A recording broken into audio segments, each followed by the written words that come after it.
From Vintage Makeovers with Melanie, we're going to build a bench using a headboard and footboard that I found at my local thrift store. Out in stormy weather, I might have the blues, but nothing ever stopped me.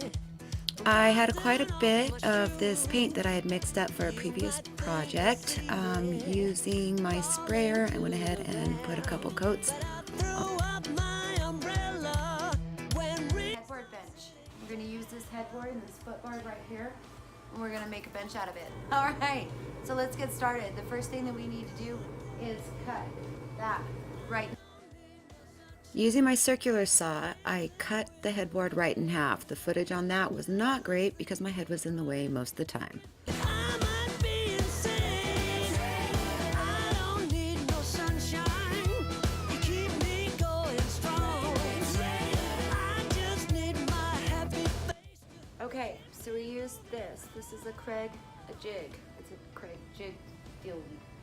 And it makes holes that go sideways. So if you don't have a Craig, you need a Craig, okay? Using the Craig jig, I put holes on each side of the headboard so that we could screw it into each other. I didn't film that because it was a disaster by myself, but I got it done. So we got our sides on, we used our Craig jig to lay it down and screw it in, and if you have someone to help you, it is a lot easier than if you don't. But now we're gonna build our frame for it, okay?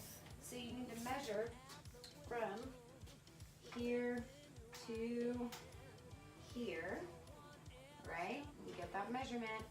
We're gonna cut 2 boards at that measurement, and we are going to cut 2 boards from here to here, okay? So get your measurements. They're all gonna be different because everybody's different.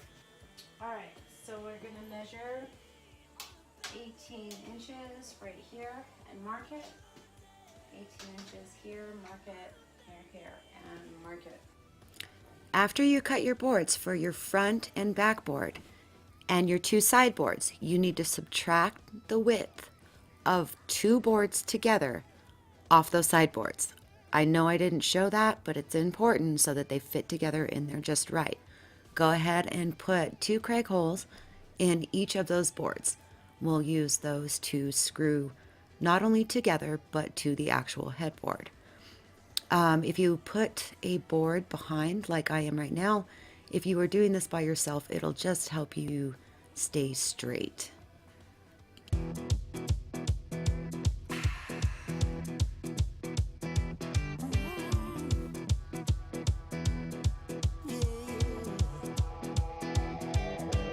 Out in stormy weather, I might have the blues, but nothing ever stopped me from dusting off my shoes. You might think you'll see me. Once you have your frame put together, you can go ahead and go back to the measurements that you put on your headboard. We want the top of our bench seat to be at 18 inches.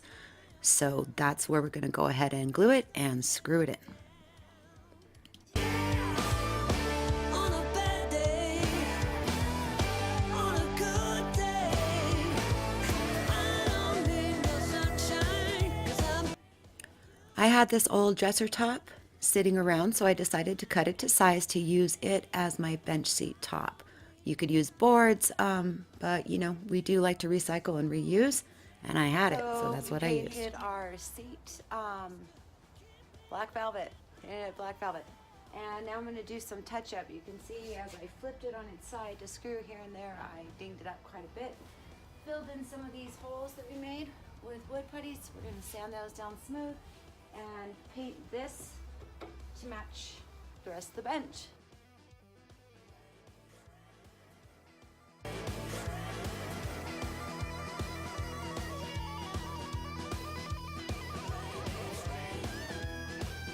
I sealed my bench with Debbie's Design Diaries clear wax. I used wood glue and 1.5-inch brads to nail this down. My Ryobi Airstrike makes it nice and easy, and I don't have to drag around an air compressor. It's awesome.